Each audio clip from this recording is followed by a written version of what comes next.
Welcome to Map My Study. Welcome to EduClub TV. This is a big initiative of mapmystudy.com, taking interviews on live and introducing really great people from the education sector and giving their insights to what's happening in the current scenario and how we're all dealing with it. My name is Pushpinder Bhatia. I'm a founder CEO of Map My Study, and I'm also a proud graduate of Sai Business School. And today, as part of our initiative, we have a very special guest, Ms. Sri Rekha Prasad, who's the principal of Siddhartha Central School in Kerala. I'd like to welcome her on now. So, Namaskar, how are you doing? Welcome to EduClub TV and Map My Study. Thank you very much. I'm doing fine. I place on records first for inviting me for this exclusive interview on such a big platform on behalf of Siddhartha Center School. Thank you very much. Most welcome. Can I request you to give a little brief about yourself and the school? Tell us a little bit more about your school. Sure, that's my pleasure. I'm Sri Rekha Prasad, principal of one of the well-known schools in Kollam district, Siddhartha Center School. It's in Palliman, a small village in Kerala. This school is known as Green Campus. It has got a Vanamitra Award. Vanamitra Award recipient, and we have about 13 miniature forests. We give importance for Miyawaki forestry. We have extended a new project called as Home Forest, and that is an exclusive project by our manager, Mr. Suresh, where we have planned for planting 10,000 trees per individual in all the schools. Every student will plant 10,000 trees in their lifetime. Wow. That is what our target is. So, is it right to say that your students are more inclined towards the science stream? Yes, what about exactly. commerce and humanities? What kind of role is that plays in your Commerce school? also is there. Commerce, computer also is there. But there's a more rush towards science stream. They prefer science stream. Humanities, we don't have. But I do prefer So for you don't have humanities. that. Okay. So it's And more as commerce compared and science. So and is this a normal trend that you see in Kerala as a state that students are more Exactly. science driven? Exactly. There's a So why is slight that? change started. Why is that? That is mainly because of the parents' pressure, I hope. They have a feeling that science streams have more openings, but that is not the reality. We are trying to bring about changes among our students. That is not the reality. I strongly believe that it is not only the science stream which is having opening. Every stream has its own opening. Do you see any change happening in mindset there where people will move away from just the science stream, go to say commerce and humanities? As a state, I know in India we're all very differently placed. But where do you see that change happening, and when? I think in northern side, humanities group is having importance. I was born and brought up in northern India. I felt that humanities was having importance and there was no such too much of pressure for science. But in Kerala especially, there's a pressure for science. People have a wrong concept thinking that only science streams have opportunities. But at present, we are giving importance right from smaller ages. And when NEP came, at that time when we were discussing about it, we instilled into the minds of the parents as well as students not to pressurize for the science stream. Rather, they will do better according to their capabilities. So there is a slight change. There are few students who are telling that they would like to have humanities, and we are planning to have humanities. That's Commerce that's stream, very there nice. is commerce stream. There is a slight increase coming up. Oh, good. There's always this combination of technology and business now, which is playing a key role. So I Yes. think both are a good, strong streams to choose for students. So I have another question for you. So you're not in a big metro city. So what are your challenges, or what are your benefits and challenges do you see being in a smaller city or a mid-level city? So I would like to tell about first, benefits. Benefits are Sure. mainly because I had been both in cities as well as in villages. This village school is my first school, so I could understand. I could clearly identify what is the benefit over here. Benefit is they are very loving and they behave just like a family. That's why we call this Siddhartha family. They join us for everything. Financial constraints might be there, but still, if there is a school function, at the time when we were having structured classrooms, in every committee, parents were included, and they used to keep everything away for coming to school as if it was their function. And whether it is sports day, annual day, everywhere in each committee, parent support will be there, executive members will be there. We have given them different posts for different classes as executive committee members, and they take it as pride. And they consider studying, if their child is studying in Siddhartha Center School, they say it with pride that my child is studying in Siddhartha Center School. So that is the pride that we have. We can say that this is the benefit. They all feel that, yeah, this school is good, and they acknowledge, and they behave like they are the brand ambassadors of Siddhartha. So that is That's the benefit. lovely. Then challenges, if I say, the main challenge is financial constraint. Financial constraint is the main challenge. Even though they wish to study in a CBSE school, even though our fees are not very high, but still they have difficulty. Again, they contribute their full for first priority for studying in Siddhartha Center School. But there are cases at times when they feel that they are not able to. But in such cases, our manager look into and see whether it is a genuine case. And many of the cases, they are being given free education too. And next important constraint is reaching them by contact. If we send messages and all, many times they may not look into. So class teachers will have to make regular calls and make it clear that they have to be, doing it. And since it is a rural area, parents are not techno savvy, but students are techno savvy. So parents are Students not are able gearing up for technology now. Yeah. Yes, No, very they are true, not- very true. So how do you, what's your philosophy of leadership? How do you describe yourself as a leader? What's your leadership style? I basically follow democratic style. That's my basic style. I believe that in every person there is a leader, and that leadership has to be explored. In every case, every person has to play this leadership role at one time or the other. Every time, every person is a leader. So for that leadership, how we can explore is I do SWOT analysis, identify the qualities of the teachers, and give them opportunities for exhibiting their potentialities, and through that they grow. So when they grow, it is institutional growth too. And then I also believe in keeping a smile on the face so that they will be approachable, they feel approachable, and they'll be able to discuss, and they also will be able to solve their problems. They can interact and they can solve their problem, and at the same time I can decline with a smile too. And I do believe in setting a track for everything. So when we set a track for everything, like certain things which are very common, which are commonly done for all those, we set a track and we try to put everybody into that track, but with their democracy. If there is any, they are free to give the suggestions with the democracy. But during the pandemic time, I had to shift my style to transformational style. And the That's need interesting. was, I was aware of the online teaching. By 2000 itself, I learned online teaching. So I was aware about the, facts. And I was aware that many of the teachers have not even touched the laptop. For the first time, they were touching. So in such case, I had to push them out of the comfort zone and streamline them into the track. So during that time, I had to shift to a transformational style. So that's a big challenge because, I was about to look at you as a regional school. I mean, you say that teachers were not so computer friendly. This is the first time they were looking at a laptop and working through that system. How smooth was Yes. that transition? I'm sure that's not going to be very smooth, but how did you manage? Because for the last almost 1.5 years now, it's all been online Yes. teaching. It was not smooth, but there was dedication. That is the quality of the people in rural area. They were very much dedicated. We had vigorous training done. In that training, they were ready for it. They were ready for the training. We have to start training them right from facing the camera, recording the classes. It was 24 hours training. I must say they were working 24 hours for getting into the streamlined. There were cases where they were finding it difficult, but in those cases, we let them free for a while and then allowed them to come back to the track. So we gave them that freedom for coming, but it was very essential that they have to come into the track very quickly. So the training worked out. We had a technological team also, and our management provided laptops for each teacher.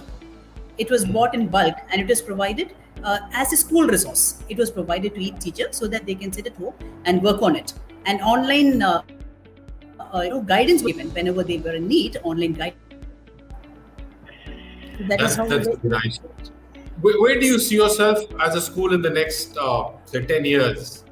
With this whole technology and the issues that we are facing, where do you see yourself as a school in 10 years? Sir, within this 1 year, the transformation is just a metamorphism, I must say. With 1 year, this much of metamorphism, if it can take place, within 10 years, I assure I'll be having global leaders. And Siddhartha will be surely turning into a global school where right now itself, within this 1 year itself, we are having students from foreign countries. We are having students from Gujarat. We are having students from Punjab.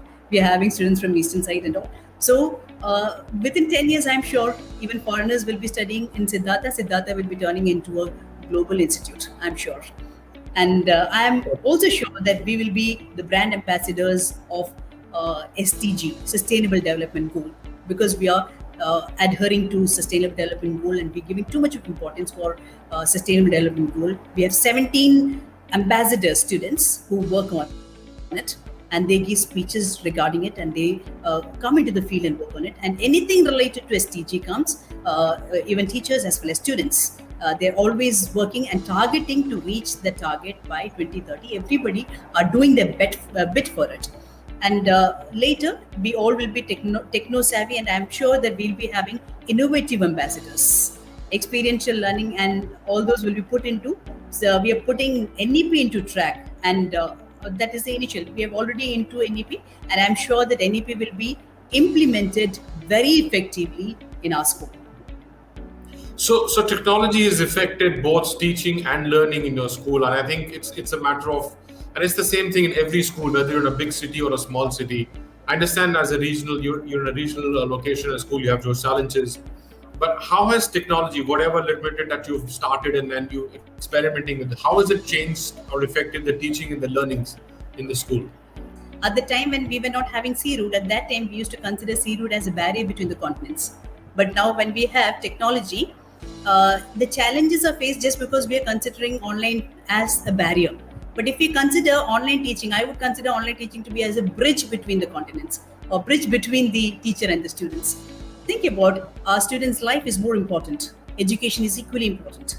So they have to grow as global leaders. If we are not able to connect with them, how can we nurture them? So online is the only mode. I would say that it's a boon that we have got. And we wouldn't have explored online opportunities to this extent if COVID had not come. And even if when COVID disappears, I'm sure this online will continue and it will be having its own space. I totally agree. And I think probably the pandemic has exposed us to the right use of technology and what we can do with technology, whether it's the learning, whether it's delivering classes, it's sending your homework to you through a system and so many other things. I think it's teacher training and all that stuff. How important do you think is to change the mindset of the teachers from a very teaching-centric to learning-centric methodologies? Exactly, sir. So if we think about, like, when a teacher teaches, who learns? If we ask this question, majority of them answer will be what? What do you feel, sir, when a teacher teaches, who learns? What do you feel, sir? It's. I think both the teachers learn themselves a lot more, and I think it's also the students who are gaining from that. Yes, actually, the real learning happens only for the teacher. For the students, there is no learning happening. For student, then what is happening? For student, there's only listening and understanding. When does the real learning takes place? Real learning happens only when the student spends time, personalized time, individualized learning. When it happens, only at that time the real learning takes place. So what we have done in our school is we had a flipped room. So we started having a flipped room where students started teaching topic which they learned online. They put the blackboard at home. I could find even the KG students, they were draped in saris and they started imitating teachers and they were handling classes. They were exclusively well. They did extremely well. And then later what we did is we set a teaching challenge for every subject. We'll be giving you 10% fee concession. And for this 10% fee concession, the learning outcome was perfect.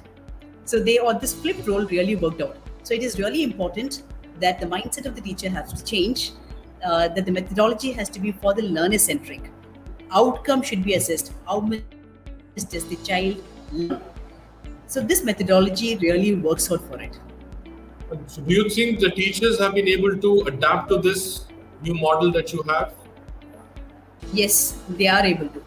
Because transformation, as I told you earlier, it is just like a metamorphosis. They have, changed a lot. Even their teaching style, they have improved a lot. They have come out of their comfort zone, and technologically, they have become very much skilled.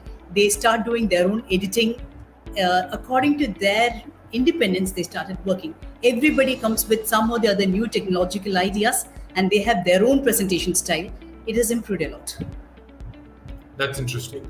So, I have another very interesting question for you. This is something which we see in India normally a lot, where we know that a lot of students tend to choose an incorrect stream and they realize it quite later Yes. that, look, this stream was not meant for me. I could have done science or I could have done commerce. How do you deal with this as a school? Are you able to solve this at an early stage in the school? Yes, we are. We are able to. The thing is, we do SWOT analysis and Johari window together, where multiple intelligence of every child is being identified by the teacher, and the teaching learning process is done in such a manner that every child gets a learning outcome utilizing the dominant intelligence of the child. And we give importance for the passion. Mhm. We inform the students that if the career has to be right, if the career chosen to be has to be right, it has to match correctly with what their passion is, what their talent is, attitude, aptitude, value, as well as the demands. So if it matches correctly with that, really there is use for getting into the career. So right from smaller classes, this dominant intelligence, multiple intelligence, and then participating, making them to participate and do the activities based on exploring these qualities is been done, is been analyzed, and it has been reported to the students that you are good in this. We have analyzed, and we give them trophies and all for their capabilities, improvement in the capabilities. So if this is correctly matching, and if we're nurturing this, they will not be going into the wrong stream. And going into the wrong stream also happen only by the parental, pressure. Right from the smaller classes, if we are also giving importance for giving value to the to every job, and we tell them that you needn't have to be job seekers. We should not be career guide. We have to be career coaches. And it's not that we should be telling that you should choose this stream. You are good in this. We are not the ones who are supposed to tell that you have to do this. Instead, we have to help the child, support the child to identify what is the future career options. If we start telling that this is the option which is suitable for you, the child will be planning for that, and ultimately what will happen is maybe the job does not exist at the time when the child grows to that level. It might disappear. Students of that particular age group are the ones who can foresee the future career. I must say that we should not interfere with their choices, what they want to do. We should not really interfere with what their choices are, because they are much better than us for knowing what is the future options. We have to just equip them to explore the options. And another thing which can be done is we get them tasked by telling them to give a new name for a blue collar job, turn into a white collar job. Like, for example, a cook can be chef. So any job, if we are turning into a white collar, we give a job title. We ask them to give a job title. So when they give it a job title, the blue collared job turns into white collar job. So every job becomes important, and it only matters how much they can earn out of it. Using their dominant intelligence, any field can be taken to a greater levels. It's Yes, possible. no, that's very interesting, and I think it's a very good initiative you've taken. I think part of this takes me to the next question. I think teachers play a very important role because they have a much more engaged relationship with the students, much more longer relationship with the students. Do you think at Yes. your school teachers have been able to do that? Do they play that crucial role? Have you been able to support them according? Yes, as I have told them not to tell them what you have supposed to do. We have to equip them to identify what they are supposed to explore. We have to make them to stand on their own feet. I do this right from KG. Right from KG, when they were in the structured classroom also, I used to initiate them to come to the auditorium with their small chairs. When they have small meetings and all, they carry their own chair. So according to their capability, they have to do their own task. We give them small tasks. At different level, we give them different tasks. So they have to stand on their own feet and do things of their own. And exploring the career option also should be done by themselves.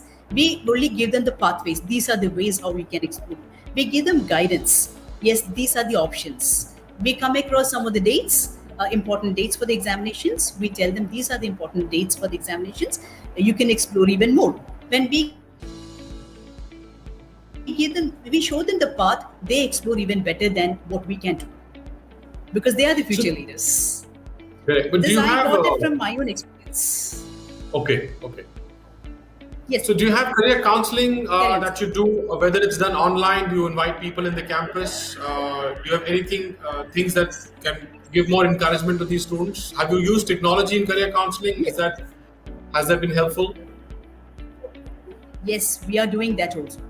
We are doing career counseling also. Individual personal counseling also has been done. When they enter into +1, +2, we are having individual counseling, not pressurizing them for anything, just for knowing what is their option, what is their choice. If they want to get any choices, they seek help, we show them, we help, give them help.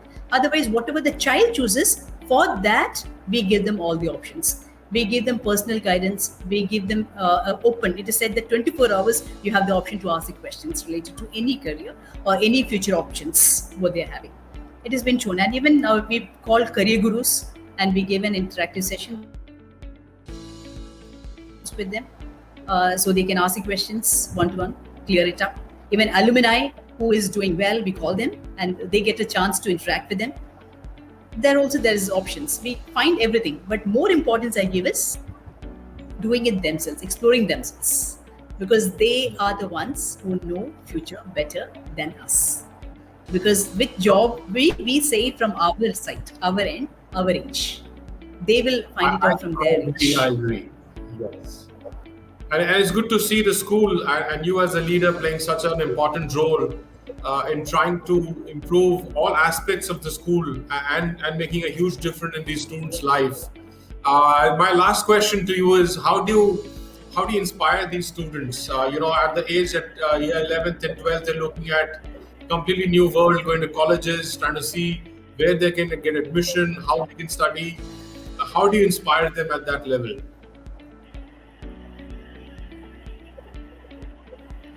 We do inspire them by showing the role models of our own students, and also we inspire them by their potentialities, their success. We give them, trophies, certificates, and all. Then and off, we keep on motivating with that. And every small task they complete, we do motivate them, and we give them a time schedule, systematic time schedule. The readiness to come into the online classes, because I could find that in many of the schools, you can find that they wake up and come in front of the screen and they come and sit. But we have made a system right from the beginning that you have to come and sit in the front of the online class in uniform. That readiness has to be shown. So when they come and sit like that, they have a systematic schedule that has been monitored also. 11 and 12, they wake up at 4:45 and they give a good morning message to the coordinator. And then they watch the video within a specific time. Next question goes. And when the question goes, they have to answer that question within the specific time. Then we have online session. During the online session, they have to have interaction and the doubt clearance. And they have a specific schedule for it, which is going, well in advance and very systematically.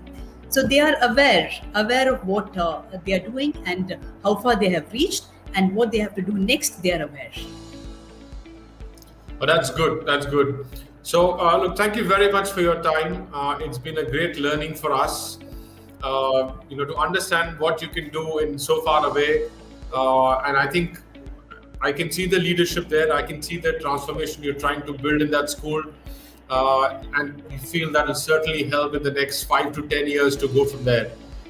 Some of your initiatives are brilliant. I think they're very good on educating children on the environment and their own home environment, how to deal with it. We wish you best of luck. So thank you very much for your time and giving us all the insights. Thank you very much, sir. Thank you for giving me this opportunity for speaking. This is a big platform. Thank you.